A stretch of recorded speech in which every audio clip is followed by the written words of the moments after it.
लंबित भुगतान की मांग को लेकर आशा संघनियों का प्रदर्शन। चौपन के सामुदायिक स्वास्थ्य केंद्र सीएचसी में आशा संघनी कार्यकर्ताओं ने लंबित भुगतान और प्रोत्साहन राशि की मांग को लेकर प्रदर्शन किया।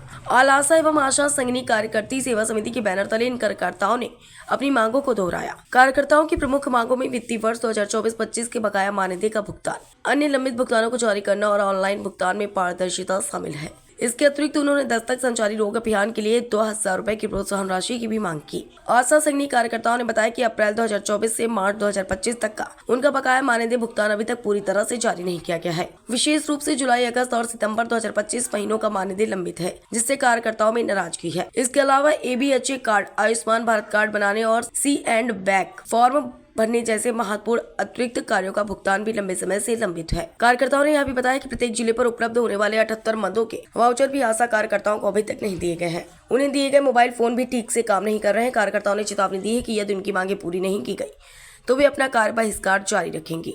ब्लॉक कोषाध्यक्ष मीरा देवी ने बताया कि उन पर काम का बहुत दबाव है और एक काम पूरा होने से पहले ही दूसरा तैयार हो जाता है। मुन्नी मातो ने कहा कि उन्हें एक मुफ्त मानदेय दिया जाए और राज्य कर्मचारी का दर्जा मिले। इस संबंध में उन्होंने जिलाधिकारी, मुख्य चिकित्सा अधिकारी और अधीक्षक को ज्ञापन सौंपे हैं, लेकिन उनकी कोई सुनवाई नहीं हो रही है। उन्होंने बताया कि अधीक्षक सहयोग के लिए तैयार हैं, लेकिन उच्च अधिकारी उनकी बात नहीं सुन रहे हैं। क्या नाम है आपका? कुसुमलता, और मैं चौपन ब्लॉक की संघनी हूँ। बात ये है कि हम लोग जब सरकार को ये पता चला है कि शिशु मृत्यु, मातृ मृत्यु दर कम हुआ है, तो इन बहनों की वजह से ही कम हुआ है। स्वास्थ्य में अन्य भी बीमारियां हैं, सब पे कार्य ये बहनें कर रही हैं, 24 घंटा का कार्य करती हैं। जब डिलीवरी होता है तो उसका 600 रुपये लोग का भुगतान होता है, लेकिन अगर डिलीवरी प्राइवेट में कहीं चला जा रहा है तो उसका भुगतान 300 रुपये का भी नहीं होता है। अगर इस समय एक मजदूर 600 रुपये ला रहा है प्रतिदिन, तो उसका घर अच्छे से नहीं चल रहा है। तो हमारे यहाँ 100 रुपये में या संघनी का 300 रुपये में कैसे मजदूरी से घर चल सकता है? 300 रुपये महीना? 300 रुपये हमारा एक दिन का बनता है, वो भी 24 दिन में। ठीक सर, उसके बाद हम फील्ड में जा रहे हैं, तो अब तो वो न भौगोलिक दृष्टि से न शारीरिक दृष्टि से पैदल चलने का है, तो हम किसी के सहारा से जाएंगे तो 100 रुपये का तो तेल भरवाएंगे ही 10 किलोमीटर में। जब इतना काम हम अपने ऊपर लेकर चलेंगे तो क्या हम 300 रुपये में गुजारा कर सकते हैं? सरकार इन लोगों को सिर्फ मातृ मृत्यु, शिशु मृत्यु से ही नहीं चला रहा है, उसमें कुपोषित है आपका, और क्या नाम से कुष्ठ रोग का है, TB का है, हर एक कार्य को ले रहा है। जैसे ये बताइए, जैसे आपने बताया कि कोई भी बच्चा पैदा होता है तो 600 रुपया किसको मिलता है? उस समय मिलता है जब आशा लेकर 24 घंटा यहाँ रहेगी, जांच कराएगी, और यहाँ आप सेंटर पे हो या हमारे यहाँ CSC पे हो, प्राइवेट में जाएगा तो वो भी कट जाएगा। तो 600 रुपया मिलेगा, अगर महीने में 2 हुआ तो सिर्फ 1200 रुपये, और डायरी का इनका 2000 रुपये बनता है बस।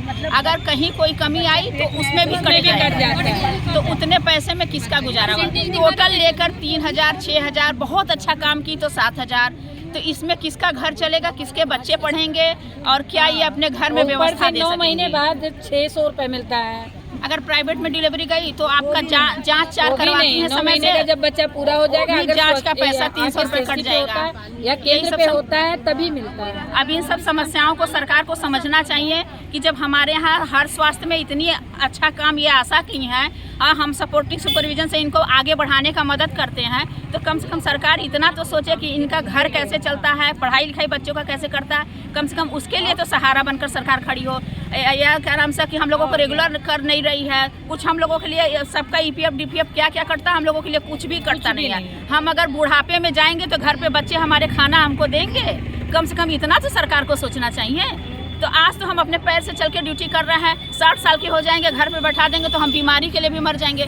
और रहा ये आपका आयुष्मान कार्ड, तो हमारा तो बना है अभी नहीं, लेकिन परिवार में किसी और सदस्य का वो भी नहीं दे रही है सरकार, तो हम लोग कहाँ से अपनी बीमारी का इलाज कराएंगे, परिवार का कराएंगे। क्या नाम है आपका? मीरा देवी। मीरा देवी, किस पद पर हैं आप? मैं कोषाध्यक्ष हूँ। ब्लॉक कोषाध्यक्ष? ब्लॉक कोषाध्यक्ष। तो जैसे कि यहाँ पर बहुत सी महिलाएं आज आई हैं चौपन हॉस्पिटल पर, जो है गेट पर धरना दे रही हैं, क्या मामला है इसमें? हम लोग का मामला यही है सर कि हम लोग को टुकड़े टुकड़े में न दिया जाए, हम लोग का एक मुफ्त पैसा दिया जाए, मानदेय दिया जाए। हम लोग को कार्य इतना दिया जा रहा है कि हम लोग कार्य नहीं कर पाते हैं तो भी हम लोग को परेशानी होती है। एक कार्य नहीं कर पाते हैं, दूसरा तैयार हो जाता है। हम लोग क्या क्या करें? मोबाइल दिया गया है, वो मोबाइल भी हैंग करता है, मोबाइल से भी नहीं काम कर पाते हैं। कितने मोबाइल कहते हैं पढ़ी लिखी जितना है अपने घर से काम करो, जब घर के आदमी रहेंगे खाली तभी तो काम करेंगे सर। तो एक आदमी के चलते 4-4 लोग घर में लग जाते हैं, कैसे काम कार्य हम लोग करेंगे। इस समय आप लोग को कितना मानदेय मिलता है? कोई मानदेय नहीं है, कोई मानदेय नहीं है, कोई मानदेय नहीं है। वो भी मानदेय के नाम पे 2000 रुपए दी जाती है, जिसमें हम कि लोग का कोई कोई आज वो एक नहीं है। मजदूर भी अपने बच्चे को बढ़िया पढ़ा लिखा सकता है, पर हम लोग नहीं। ये देखिए एक संग नाम? मुन्नी माथुर।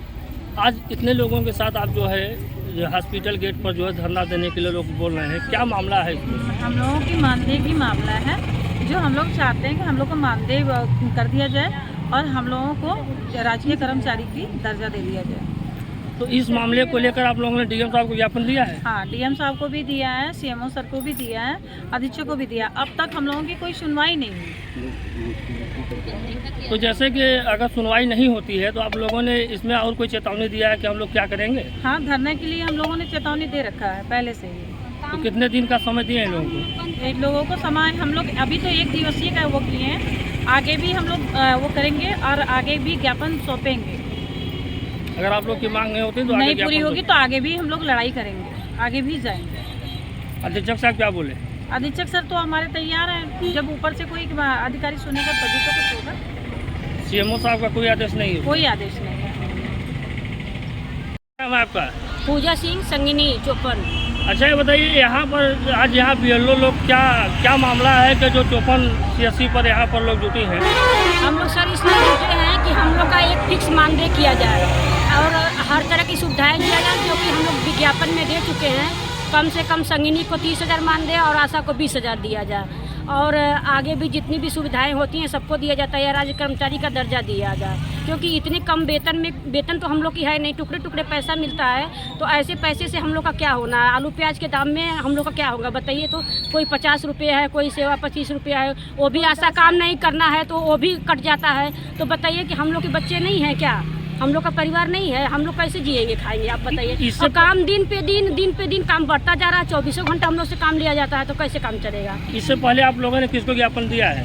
हम लोग ने सीएमओ को दिया है, डीएम को ज्ञापन दिया है, यहाँ अधीक्षक साहब को दिया हुआ है। तो कहीं से कोई आश्वासन मिला आप लोग को? कुछ नहीं मिला है हम लोग को, कोई आश्वासन नहीं दिया जा रहा है। बस केवल काम पे काम दिया था और कहा दिया था कि आप लोग को हटा दिया जाएगा अगर आप लोग काम नहीं करेंगे तो जैसे आप लोग आज हॉस्पिटल गेट पर धरना दे रही हैं जी। तो यहाँ किसी अधिकारी का आने की संभावना है? अब सर हम लोग नहीं बता पाएंगे कि अधिकारी आएंगे कि नहीं। पूरे ब्लॉक में 8 ब्लॉक में हो रहा है, पूरे जिले में हो रहा है धरना, और पूरे उत्तर प्रदेश में ही धरना हो रहा है। आज 1 नवंबर को हम लोग पूरा उत्तर प्रदेश में धरना दे रहे हैं। तो आप लोग का जो काम है तो काम बाधित हो जाएगा? हाँ, आज काम बाधित किया ही गया है सबका। कार्य बहिष्कार का लेटर दिया गया है कि आज कार्य बहिष्कार रहेगा, और अगर हम लोग की मांगे नहीं पूरी होंगी, नहीं सुनी जाएगी, कोई कार्रवाई नहीं किया जाए, तो आगे भी धरना जारी रहेगा।